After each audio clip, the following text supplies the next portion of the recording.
Bonjour, salut à tous, bienvenue. Content de vous voir pour cette nouvelle vidéo. Aujourd'hui, avec vous, je vais parler de l'Université de Montréal.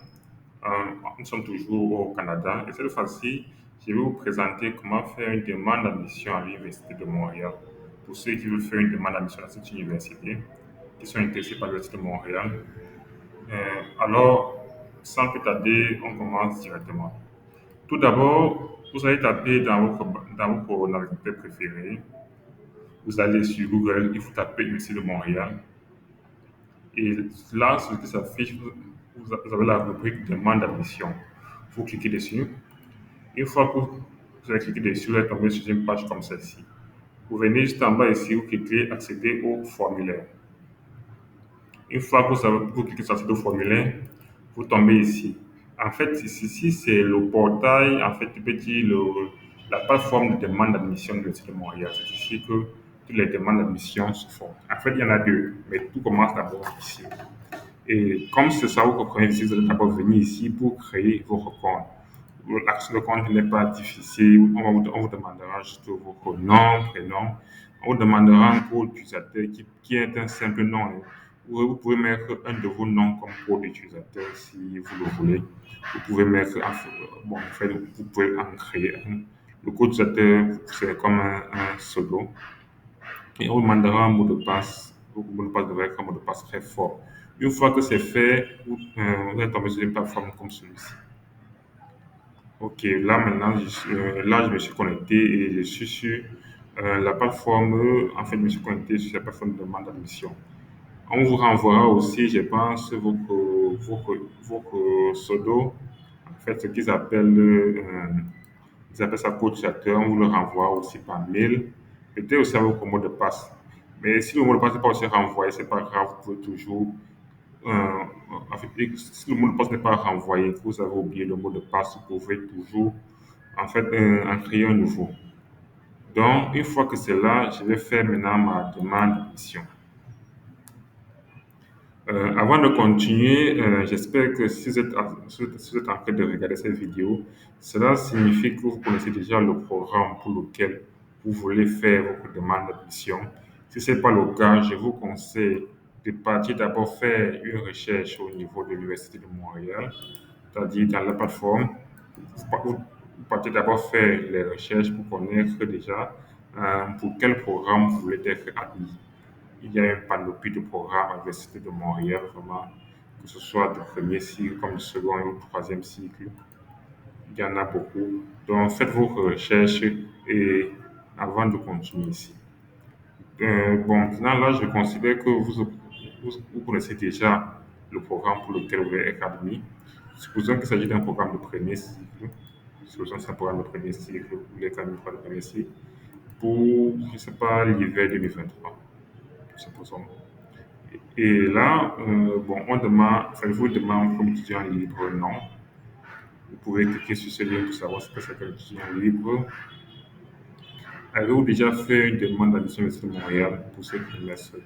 Je suppose que non, aucun cycle. Euh, Si c'est le cas, vous allez cliquer ici pour quel cycle c'était. Et là, il faut choisir le programme. Maintenant, vous devez savoir que l'Université de Montréal, et quand ils en parlent, bon, j'ai sauté. En fait, vous devez savoir que l'Université de Montréal, vous pouvez déposer dans votre demande d'admission, vous pouvez déposer une demande pour trois programmes en une seule fois. C'est-à-dire, vous voyez là, on me demande d'entrer les programmes pour lesquels je veux candidater. Il y a programme 1, programme 2, programme 3. OK. Donc, je peux programmer, en fait, candidater pour trois programmes en une seule fois. Et ce que vous devez savoir, c'est que tous ces programmes doivent être du même cycle. Donc, je ne peux pas choisir ici un programme de premier cycle, par exemple, je ne sais pas, un baccalauréat en mathématiques, un baccalauréat en statistiques, pardon, supposons. Et là, je vais choisir, par exemple, une maîtrise, je ne sais pas, en informatique, une maîtrise en biologie, une maîtrise en statistiques. Non, ça se fait pas. Tous les programmes doivent être du même cycle. Et autre chose que vous devez savoir, c'est que, comment formuler cela? Si vous ne pouvez pas faire deux candidatures, en fait, vous ne pouvez pas faire deux demandes pour le même cycle ou même trimestre. Ça veut dire quoi? Si par exemple, là, j'ai fait une demande pour le trimestre d'hiver 2023, la session d'hiver 2023, j'ai fait tout, j'ai validé toutes ces étapes, ça, quand je paye, c'est bon. Et que je reviens encore faire une autre demande, je viens encore cliquer là pour faire encore une autre demande pour le même trimestre, ça ne marche pas. Il ne faut pas le faire. Sinon, on peut m'annuler vos demandes, on peut annuler l'une et vous ne serez pas remboursé parce qu'il y a des frais. Les frais s'élèvent aux environs de 110 dollars canadiens, il y a des frais. Donc, vous ne serez pas remboursé. Donc, c'est une demande pour un même trimestre et pour un même cycle. Donc, je peux faire des demandes pour le trimestre d'hiver 2023. Je vais toutes ces étapes quand je paye, c'est bon. Et je peux encore revenir faire encore une autre demande pour peut-être le cycle supérieur, vous voyez un peu le cycle supérieur, et un autre, et bon, et toujours avec le trimestre 2023, l'hiver 2023. Là, ça marche. Mais si c'est toujours pour le premier cycle, non, ça ne marche plus. J'espère que vous avez compris cela. Bon, là, je continue. Je pense qu'on va pour le cas standard, c'est une demande, un trimestre. Je choisis aucun cycle là. Et là, je n'ai pas choisi mon programme. Bon, supposons que je vais faire un programme. Bon, je mets là d'abord déjà de baccalauréat. Là, c'est ici qu'on fait la recherche. Supposons que c'est un programme, supposons en mathématiques.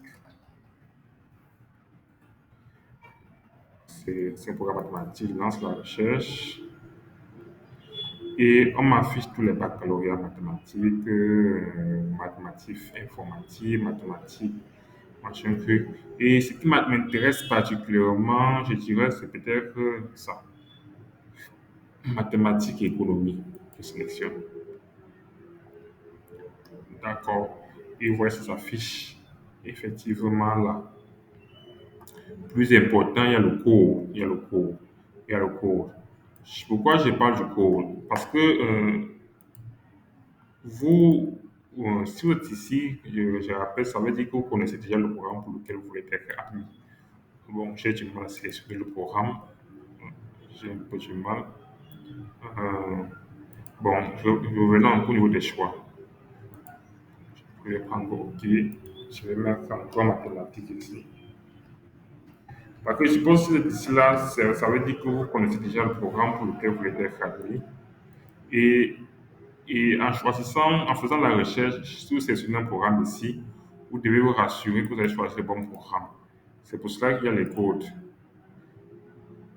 Euh, permettre, savoir ouvrir notre fenêtre. En fait, il y a ces liens là qui renvoient vers la page où le programme est bien décrit.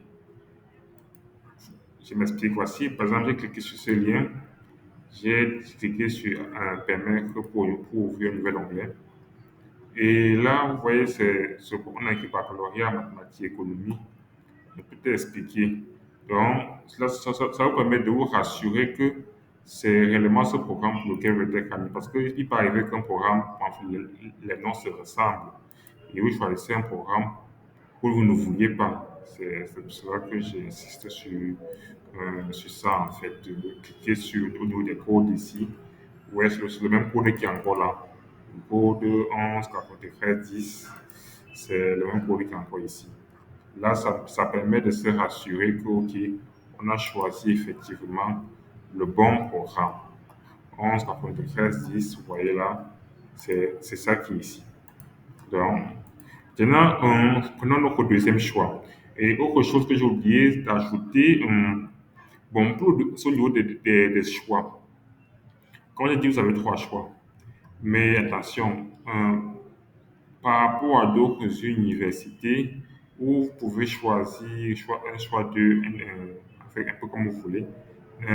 Ici, vous devez bien faire vos choix. Pourquoi? Parce que si vous êtes pris au premier choix, et par exemple, votre deuxième choix, je ne sais pas, c'était peut-être le baccalauréat en mathématiques.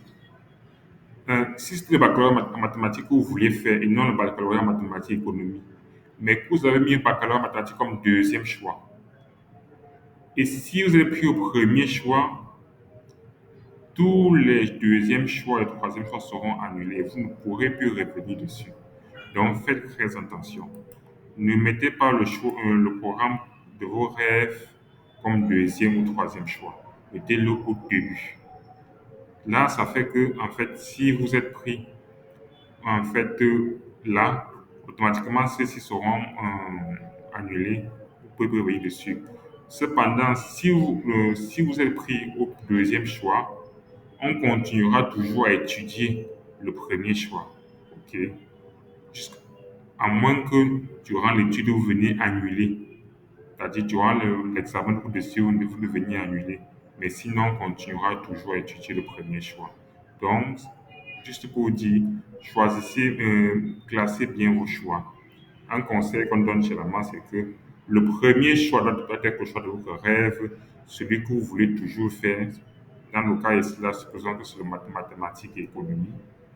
Le deuxième choix doit être un programme qui ressemble un peu au programme de votre rêve et où vous aimeriez partir au cas où vous n'êtes pas pris dans le programme de votre rêve. Dans ce cas, ça s'appelle, je ne sais pas, peut-être le baccalauréat en statistique s'il y en a, ou bien le baccalauréat en mathématiques. Vous voyez un peu. Et dans le troisième doit être le choix où vous êtes sûr de partir, quel que soit ce qui arrive. C'est ça, c'est vraiment comme le troisième choix. Donc vous êtes sûr de partir. Donc c'est lui que vous mettez au troisième choix. Donc c'est comme ça que je vous conseille de classer vos choix. OK. Bon, supposons que le programme de mes rêves, c'est mathématiques et économie. Là, maintenant, je vais prendre mon deuxième choix et je me dis peut-être que mon deuxième choix doit être quelque chose qui ressemble.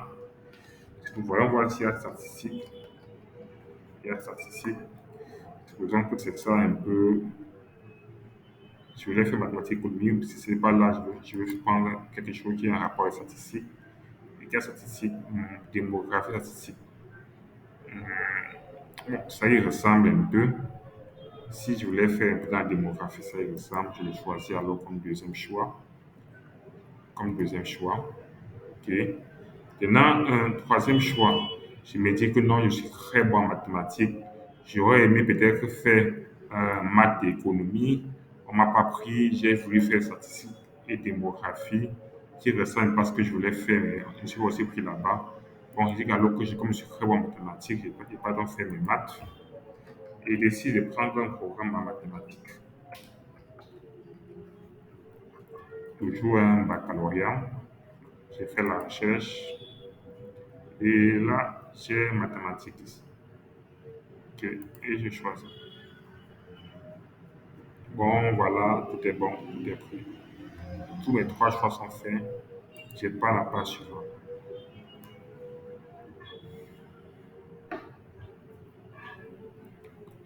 Maintenant, là, il faut maintenant remplir toutes les identités. Bon, je vais mettre des simples trucs, hein. Supposons que je m'appelle, disons, Adama. Euh, Adama, je ne sais pas, disons, Benjamin. Nom de famille, c'est différent. Nom de naissance, c'est la même chose. Prénom, c'est différent. Non. Masculin. Bon, je vais dire que je suis né, bon, mettons, en 2000, 2008, ah, question annulée, désolé. Bon, hum, 2000, en 2002, le 8 juillet. Choisi. D'accord, ok, c'est cool. Là, je choisis mon pays. Disons que je viens du Cameroun. Cameroun. Et là, je choisis, bon, on commence par la naissance, bon, c'est pas bien. Je choisis Yaoundé comme première langue apprise, je mets le français. L'Université de Montréal demande si on était test de français. Mais en fait, si on n'est pas une test de français, ce n'est pas grave, on ne vous demandera pas ça durant la demande d'admission. Mais une fois que vous êtes admis, une fois admis, On peut vous demander un test de français, c'est-à-dire une fois que vous êtes admis. Dans ce cas, alors, il faudra bien choisir. En fait, bon, il faudra faire son test. Pour que lorsque vous arrivez, en fait, au Canada, euh, vous avez vos tests. Bon, langue comprise, langue parlée, mais français partout. Bon, on demande nom du père, je mets, je sais pas, Adama Joseph, nom de la mère, euh, je mets Touré et je mets Marie. Bon, pays, reste permanent. Bon, là, c'est là où vous vivez. Bon, je mets encore Cameroun. Si vous avez quelqu'un au Canada pour aussi mettre son adresse, c'est aussi bien. Bon, si les personnes, ce n'est pas grave. Vous mettez le reste de votre pays. La rue, disons, bref, mettez juste une rue qui montre un peu là où vous êtes. Ça peut être peut-être, je ne sais pas, la rue d'une ville, d'un quartier. Moi, mais cette rue Yaoundé, ça ne dérange pas. C'est dans les pays, en fait, les pays qui ont un bon système d'adressage, qui ont un système d'adressage assez, en fait, bon, bien professionnel, déjà bien beaucoup utilisé, que, bon, on mettra des restrictions un peu sur l'adresse. Municipalité, bon, je vais mettre quoi, par exemple, disons, Equity, c'est province, truc, bref. Un code postal, bon, c'est pas un champ obligatoire, c'est pas obligé de le remplir.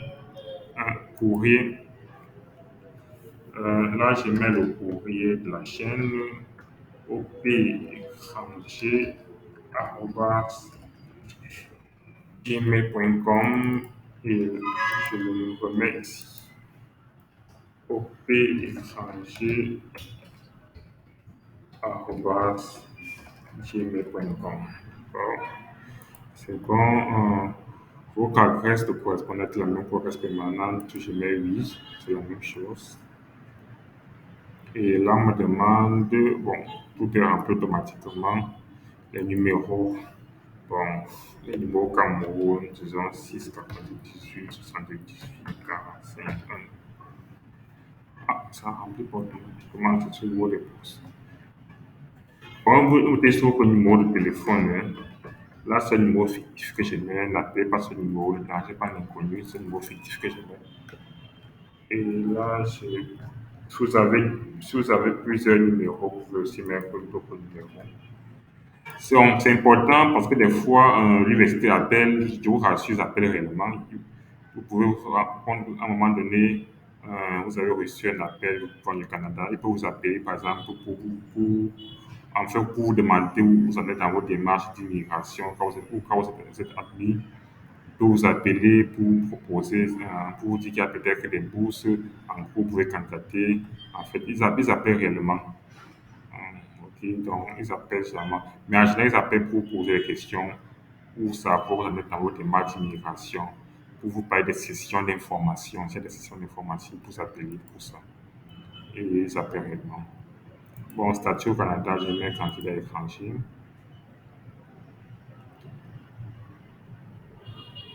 Vous devez garantir OK. Bon, je choisis OK. OK. Pays, si vous n'êtes pas citoyen canadien, j'ai quel pays vous êtes citoyen. Bon, je mets Cameroun. J'ai commencé le Cameroun, je continue. Oh, je sélectionne le Cambodge. C'est un peu difficile sur la plateforme, mais si ça tourne, ça tourne. J'espère que vous n'aurez pas ce problème de votre côté. Et bon, la province, bon, Cameroun, la province, est-ce qu'il vient de le sélectionner? Non, monsieur. Si vous êtes né au Canada, bon, je ne suis pas né. La province où vous êtes établi en arrivant au pays. Bon, pour ceux qui ne sont pas encore au pays, qui ne sont pas encore au Canada, pas besoin de remplir ces dernières provinces-là.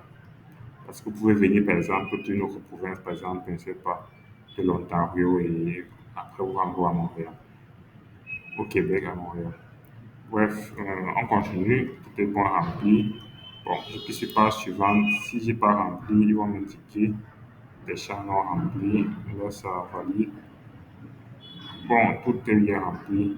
Cours permanent, aucun cours à remplir, puisque vous n'êtes pas encore fréquenté là-bas. Ah oui, j'ai fréquenté dans une université, autre université de Montréal. Oui, université peut-être d'autres pays. Supposons que peut-être après votre bac, je ne sais pas, votre bac C, votre bac D, votre bac A, je ne sais pas. Vous avez peut-être fait un an à l'université, lors de la sélectionné, oui. Avez-vous déjà été inscrit à l'université de Montréal? Non. Si oui, non, il n'y a pas de co-étudiant.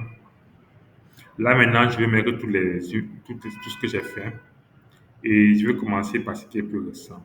Bon, là, je veux que supposons que j'ai fait déjà un an, bon, soit même 2 ans à l'université, dans une université au Cameroun. Et là, je veux partir au Québec.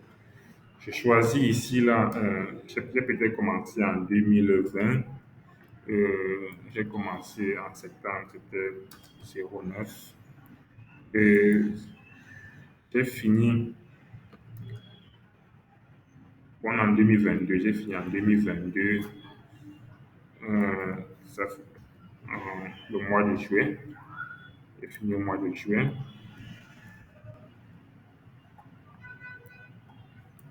Pays, c'est le Cameroun.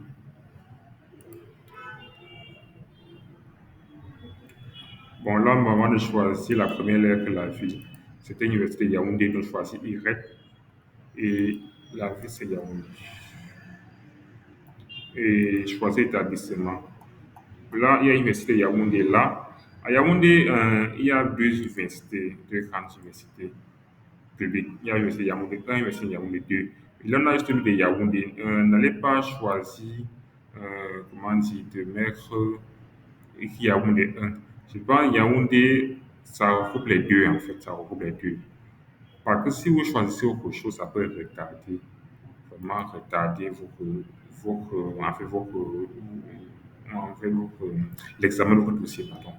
Donc, il y a beaucoup d'universités qui sont mises là. Choisir vraiment ce qui vous correspond. Il y a l'école normale supérieure polytechnique, l'école normale supérieure, il y a des collèges, il y a tout. Donc, si ce n'est pas vraiment là, choisissez. Mais si ils ont mal écrit, euh, prenez ça, prenez l'autre là. Parce que ce sont des universités qui ont le temps de bien analyser de voir l'équivalence des diplômes pour vite étudier les dossiers. Parce que vraiment, les dossiers, ils étudient vraiment très rapidement. En moins d'un mois, vous avez déjà au moins une réponse par rapport à des universités où l'examen peut partir jusqu'à 3 mois. Et là, je vais mettre dans du programme. Bon, je ne pourrais pas vraiment l'expliquer l'université Yaoundé 1. Je vais mettre, je ne sais pas, supposons qu'il y a peut-être, je ne sais pas, un programme en génie mathématique. Je mets tout comme ça, hein. Génie mathématique. Quoi, pas, que sur un programme fait là-bas à l'université, vous devez connaître vos programmes. Supposons que vous faites un programme génie mathématique, quelque chose comme ça. Le diplôme que vous sera une licence. Licence, c'est la licence que vous visez. Euh, Et autre diplôme, non. Précision sur le diplôme, c'est en cours. Ce n'est pas interrompu, c'est en cours. Et date prévue d'obtention du diplôme. Euh, j'ai commencé en 2020, la licence est 3 ans, donc je suis censé finir en 2023, hum, disons au mois de juin. Voilà, donc je suis toujours en cours. La moyenne que j'ai eue, bon, l'échelle. Bon, à l'université Yaoundé, c'est le système MGP, donc c'est un système de sur 4. Vous pouvez choisir sur 20 si vous voulez, parce que là, je ne vois même pas sur 4, il n'y a pas sur 4. Vous pouvez prendre l'échelle sur 20, mais s'il y en a une autre échelle autre, bon, là, je vois 4 polytechniques, non, on ne fait pas de polytechnique, non pas mis 4 autres. Vous pouvez prendre l'échelle sur 4.3. Et si vous voulez prendre, convertir votre MGP, c'est-à-dire vous prenez sur 4 en 4.3, vous pouvez faire la règle de 3, tout simplement pour connaître. Là, c'est si vous voulez mettre vos notes en fait, voir mettre l'équivalent de votre note MGP en 4.3. Là, je parle pour ceux, bon, pour ceux qui sont dans le système MGP, on appelle ça aussi le système LMD. où il y a la MGP moyenne générale point pondéré, où la note est sur 4. Là, c'est pour ceux qui veulent mettre l'équivalent de la note MGP en 4.3 sur votre règle de 3. Mais si vous voulez, vous pouvez mettre l'équivalent de votre note sur 20. Si vous avez une bonne note aussi, parce que des fois, la note sur 4 est plus attractive que la note sur 20. Ça, c'est pour certains. Pour d'autres aussi, la note sur 20 peut être plus attractive que la note sur 4. Ça, c'est fou. Donc, ça dépend de vous. Bon, supposons que je veux mettre celui-ci sur 4.3. J'ai fait ma règle de 3. Peut-être j'avais 3 de MGP. Sur 4, j'ai fait la règle de 3. Bon, c'est pas bon. Je n'ai pas fait le calcul. Disons que je me coupe peut-être avec 3.2 maintenant sur 4.3. Ok, 3.2. Crédit obtenu, j'ai fait 2 ans, donc première année 60 crédits, deuxième année 60. Ça fait déjà 120 crédits. À l'UST Yaoundé, si je me souviens bien, une année c'est 60 crédits. Chez vous, ça peut être différent votre nombre de crédits. D'ailleurs, au Canada, une année c'est souvent c'est 30 crédits. Mais bref, donc ça dépend de vous.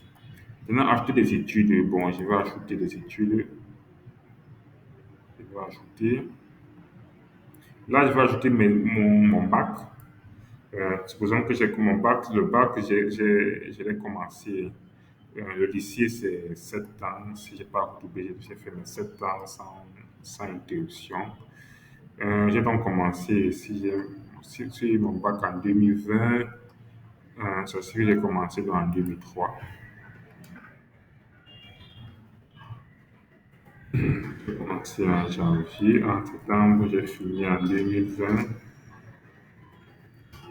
07, sans interruption. Mais si vous avez fait des interruptions, si vous avez fait des interruptions, supposons que j'ai commencé en 2022. C'est comme en 2000, non, bon, laissons 2003. Si vous avez fait des interruptions, là, c'est très important. Supposons que vous avez fini en 2020, là, et que la première année, vous n'étiez pas à l'université. Peut-être que vous cherchez peut-être l'argent pour commencer votre université. Ça peut arriver. Vous cherchez l'argent ou bien vous ne voulez pas faire l'université directement. Vous savez pas faire il y a un problème quelconque. Peut-être vous tenez de travailler pour travailler. Vous devez expliquer toutes les interruptions en fait, de vos cursus académiques. Ça, c'est très important. Vous devez tout expliquer. Et c'est ici là que vous allez expliquer cela. Depuis le début, la fin de vos études, vous voyez là, c'est marqué. Oups, désolé. C'est marqué là. Depuis le début, la fin de vos études secondaires, il y a eu des périodes pendant lesquelles vous n'étiez pas aux études, à l'exclusion des vacances d'été, par exemple, ou quoi que ce soit. Si il y a une période, même pendant vos études au lycée, s'il y a eu une année que vous n'étiez pas au lycée, vous devez tout expliquer. Parce que quand vous allez envoyer vos bulletins, bon, le lycée encore, ça peut passer. Vous n'êtes pas obligé d'expliquer parce que le lycée, vous allez juste envoyer en fait vos relevés de notes du bac. C'est ça tout, je pense bien. C'est ça tout. C'est pas ça demandera les bulletins, non, je pense qu'on demande ça. Le relevé de notes du bac et peut-être encore un scan du diplôme en PDF. C'est ça tout. Donc, mais si, par exemple, vous avez eu votre bac en 2020, vous avez commencé plutôt l'université en 2022 ou bien 2021, on va vous dire, OK, si vous avez commencé l'université, je ne sais pas, en septembre 2021, OK, en fait, de septembre 2020 à septembre 2021, qu'est-ce que vous faisiez? Si vous étiez en travail, vous devez expliquer ce que vous faisiez là. Et dans votre CV, je pense qu'il y a une rubrique qu'on demande d'entrer des fichiers. Là-bas, dans votre CV, vous devez mettre en fait l'emploi que vous faisiez et tout. En fait. Bref, toujours expliquer les interruptions d'études, c'est ce que je voulais dire. Si vous n'expliquez pas, on vous demandera d'expliquer et là, ça va ralentir le traitement de vos dossiers. Ce n'est pas bon. Je le dis parce que c'est déjà arrivé à un abonné cette chaîne. Donc, c'est la situation que je suivais. Donc là, vous mettez, bon, Cameroun. Là, je vais entrer mon bac. Supposons que je l'ai toujours fait à Yaoundé. Je vais prendre Y pour sélectionner Yaoundé. Et je vais choisir mon lycée, le lycée où j'ai fait le bac. Bon, est-ce que votre lycée est parmi la liste? Parce qu'il y a pas aussi tous les lycées. Dans votre pays, ça peut être pareil, que ce soit le Sénégal, la Côte d'Ivoire, le Gabon, que ce soit, il n'y a peut-être pas tous les lycées. S'il y a autre lycée, par exemple le lycée Fustel, le lycée Général Leclerc, bien s'il y a au collège, il y a le collège La Retraite, Jean Tabi, bon, c'est bien. Si ce n'est pas là, je vais pouvoir écrire vous-même au lycée. Dommage qu'il n'y ait pas le groupe. Supposons qu'il y a que j'ai fait le lycée Général Leclerc et je le choisis directement. Et là, je mets le nom du programme que j'ai fait. Bon, supposons que j'ai un baccalauréat, c'est là, je vais mettre baccalauréat en sciences et mathématiques. Je pense que c'est comme ça qu'on l'appelle, baccalauréat en sciences et mathématiques. Si c'est pas ça que bon, on l'appelle, en fait, regardez juste sur votre diplôme du bac. C'est marqué, c'est marqué. Vous mettez juste le nom là. À la fin, on a bac lycée français. Je pense que c'est bien ça qu'il faut choisir. Ah, attends, est-ce qu'il y a autre chose? Bac professionnel français. Bon, je ne vois pas. Je pense que c'est bac lycée français. Bac lycée français. C'est-à-dire l'équivalent, en fait, c'est bac lycée français. Si autre diplôme, bon, il n'y en a pas. Euh, c'est terminé. C'est terminé. J'ai terminé cela euh,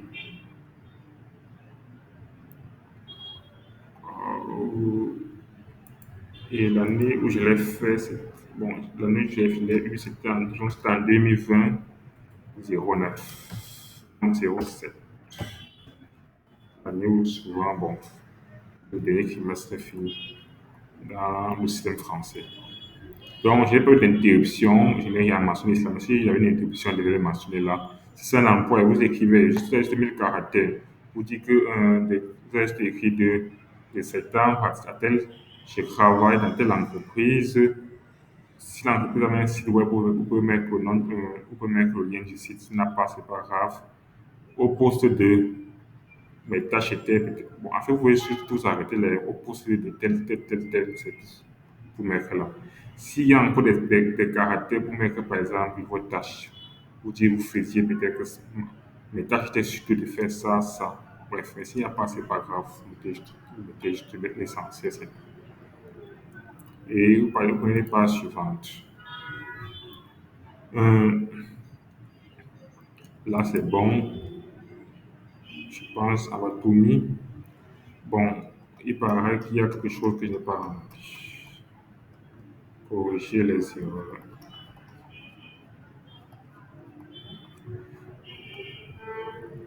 Ah non, non, non. Depuis la fin de l'étude, j'ai dit non.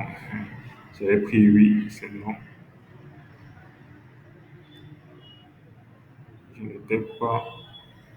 Je n'ai pas interrompu mes études. J'avais sélectionné que j'avais interrompu. Là, je prends non. Là, ça charge un peu. Patientons là. Bon, c'est bon. Nous parlons d'un peu spécifier date, année, mois de début. Vous allez déclarer que vous avez interrompu. Vous allez déclarer que vous avez interrompu vos études, vous devez spécifier les dates, année, mois.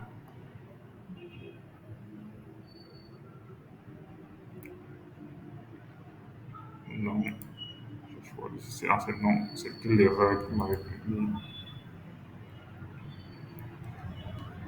Ok, c'est bon. J'ai tout rempli, c'est ok. Si vous avez une autre information que j'ai pertinent dans le cas que demandez, là, vous devez remplir. Bon, ça peut être ici, je sais pas. Ils n'ont pas donné beaucoup d'informations à ce niveau. Je pense que ça peut être juste un petit mot de motivation, en plus comme ça là. Je ne dirais pas une lettre de motivation, mais juste quelques mots dans le cadre de votre admission. Vous pouvez dire pourquoi vous avez choisi cela, quels sont en fait vos objectifs professionnels que comptez-vous faire avec votre baccalauréat, c'est ça que vous pouvez me remplir ici. Juste un mot. Vous voyez, ce n'est même pas obligatoire, donc vous ne pas remplir. Ce qui c'est vraiment un avantage avec l'Université de Montréal, c'est que on ne vous demande même pas de lettre de recommandation. Dans d'autres filières, on vous demande l'air de recommandation. Quand vous poursuivez une maîtrise, on vous demande beaucoup de lettres, jusqu'à trois même. Pas. Des fois, vous savez, certains demandent juste deux, certains demandent jusqu'à trois lettres de recommandation. Les gens sont un peu déroutés à ce niveau. Peut-être surtout ceux qui ont laissé les études il y a longtemps, des professeurs qui n'ont jamais, qui n'ont plus contact il y a cela plusieurs années. Ou bien, peut-être vos professeurs sont plus disponibles en ce moment et c'est juste que vous avez du mal à les joindre. Donc, ici, vous avez l'avantage qu'on ne demande pas cela. On ne demande pas les recommandations. On demande juste un petit mot de motivation, vous allez l'entrer là. C'est même pas obligatoire, donc vous pouvez continuer. Mais je vous recommande d'écrire quelque chose, préparer juste un petit mot qui explique beaucoup ce que vous voulez faire avec votre baccalauréat. Ça peut compter, surtout si votre baccalauréat est très sélectif. Là, vous avez un résumé de tout ce que vous savez en créer, un résumé. Vous pouvez même imprimer tout ici. Vous pouvez imprimer cela. Une fois que vous avez imprimé, bref, vous pouvez le garder pour vous et vous cliquez sur suivant. Là, vous devez accepter toutes les conditions de la candidature. Surtout, vous devez accepter que vous ne serez pas, je pense, en fait, ce sont les simples, ce sont les crues usuelles. Par exemple, vous devez déclarer que vous ne devez pas, qu'on ne vous remboursera pas au cas où vous n'êtes pas admis, des choses comme ça. Vous cliquez sur continuer et on vous demandera sur de payer. Vous voyez les frais, c'est 112 dollars canadiens. Je pense un peu monté, c'était 110. Bref, carte de crédit seulement. Mais je pense même euh, les cartes prépayées sont acceptées. Donc, je ne sais pas si c'est accepté. Vos cartes de débit peuvent être acceptées, les cartes prépayées peuvent être acceptées. Ce sont mes cartes de crédit seulement. Mais je pense que j'ai essayé avec une carte prépayée, avec un abonné à la chaîne, ça aurait marché sans problème. Donc, bref, je vous recommande donc alors en fait, si vous êtes intéressé par l'Université de Montréal, de postuler. Et aussi, vous savez qu'ils ont des bourses qui donnent aux étudiants internationaux. Donc, il y a des bourses qui peuvent, vous pouvez avoir. Ça, c'est pour ça. Parce que c'est pour ceux qui veulent vraiment partir à l'Université de Montréal. Par dire, et c'est plus compréhensible, ça fait partie des plus grandes universités du Québec. Et ils ont des partenariats avec de très grands, on peut dire, des très grands centres de recherche. Là, c'est pour ceux qui sont allés vers la recherche. Pour ceux qui connaissent par exemple le MILA, qui est un institut dans l'intelligence artificielle. L'Université de Montréal peut être très bien pour vous, pour ceux qui font un baccalauréat, je ne sais pas, en intelligence artificielle. Il appelle quelque chose comme baccalauréat en sciences de données, quelque chose comme ça. Ou bien vous pouvez faire un baccalauréat en informatique, mais qui sort sur 4 ans, mais vous allez choisir des filières qui sont additionnelles, qui sont orientées intelligence artificielle. Vous aurez l'avantage de travailler avec des très grands chercheurs. Donc, là, c'est l'avantage un peu de l'Université de Montréal. C'est vrai que l'Université de Montréal ne fait pas partie des universités où il y aura l'exemption en 2023, mais ça pouvait être, mais des gens peuvent avoir les moyens, ils peuvent avoir les moyens, ou bien vous pouvez même avoir la bourse, en fait. Par contre, si vous êtes quelqu'un qui est vraiment très intelligent, vous avez eu de très bonnes notes à votre bac en Afrique, ou bien, je ne sais pas, en France, où vous soyez, vous avez eu de très bonnes notes dans votre bac, vous avez eu de très bonnes notes même à l'université. Vous pouvez, sachez que vous pouvez avoir l'une des bourses de l'Université de Montréal. Il y a des bourses d'exemption de frais scolariques pour les étudiants internationaux. Vous pouvez avoir des bourses. En fait, les bourses sont trois piliers. Vous pouvez avoir le premier pilier qui est un pilier vraiment qui couvre une grande partie de vos frais. Et si vous avez encore de la famille qui peut vous aider, vous pouvez travailler vous pouvez étudier dans l'une des plus grandes universités du Québec et garantir votre carrière professionnelle. Donc là, vous aurez juste à payer. Bon, ici, on ne va pas payer ça, c'est juste une candidature fictive, juste pour vous montrer. La page de paiement, là, voici, vous entrez juste le nom, vous voyez tout ce qu'il y a à remplir, c'est tout. Donc, je vais m'arrêter ici.